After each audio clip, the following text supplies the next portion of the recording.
Beb, jadi aku nemuin video dari Kak Firjana Setiawan. Jadi dia melakukan reka ulang atau reka adegan kasus ibu-ibu yang di Bandung, ibu dan dua anak yang ditemukan sudah tidak ada lagi. Nah, kan kalau kita lihat secara visual, kalau dengar ceritanya kan kita nggak ngebayangin, kalau ngeliat secara visual kayak gini, itu bener-bener ngerasa gimana kalau aku ada di posisi si ibu itu.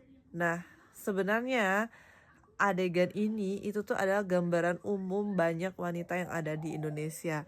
Mereka banyak yang terlibat atau berada di dalam pernikahan yang tidak sehat, yang suaminya tidak perhatian, yang suaminya tidak menafkahi, yang suaminya taunya ini harus cukup, yang suami tidak pernah menanyakan gimana kamu hari ini, apakah kamu udah bahagia, gimana anak-anak hari ini, apa kendala kamu mengurus anak-anak, dan banyak hal lagi yang harusnya ditanyakan suami ke istri. Ingat, suami dan istri itu adalah partner, ya. Suami dan istri itu adalah partner, teman seumur hidup, ya. Jadi nggak bisa cuman istrinya aja atau suaminya aja. Terus aku bikin caption, pada akhirnya wanita akan menanggung semuanya dalam diam. Kenapa aku bilang menanggung semuanya dalam diam? Iya, wanita itu dia marah-marah percuma, dia ribut percuma, malah akan nanti ujungnya menimbulkan KDRT dan keributan lain-lain. Suaminya berubah juga enggak, yang ada dia sakit hati sendiri. Terus kalau aku lihat kan, aku baca-baca juga, scroll tentang kasusnya, si ibu ini udah mengalami ini dari saat hamil.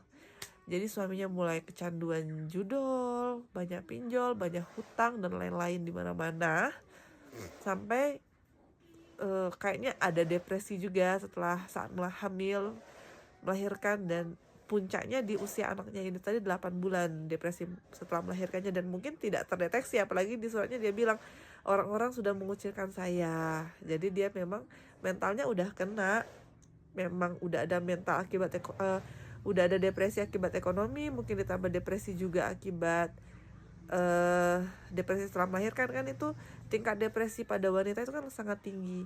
Makanya aku bilang, yuk beb, kalau misalnya kita ngeliat wanita atau ngeliat teman kita yang lain lagi dirundung masalah, dia mau cari cerita, ya udah jadi tempat ceritanya aja, nggak usah adu nasib. Kita nggak bisa kasih solusi, ya udah sabar ya. Kadang dia cukup didengarkan aja, dia udah happy, dia udah ngerasa lega, ya.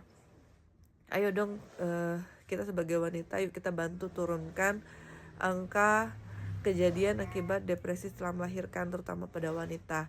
Dan ini memang kasusnya lagi tinggi sekali di Indonesia, dan memang perlu penanganan khusus. Dan semoga setelah ini ada lembaga khusus ya yang menangani untuk depresi setelah melahirkan, paling enggak 2 tahun pertama setelah anak lahir, karena itu puncak-puncaknya emosi wanita itu naik turun.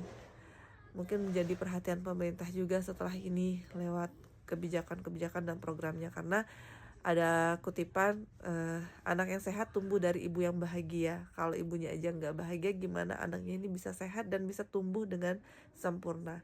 Oke, salam ibu sehat.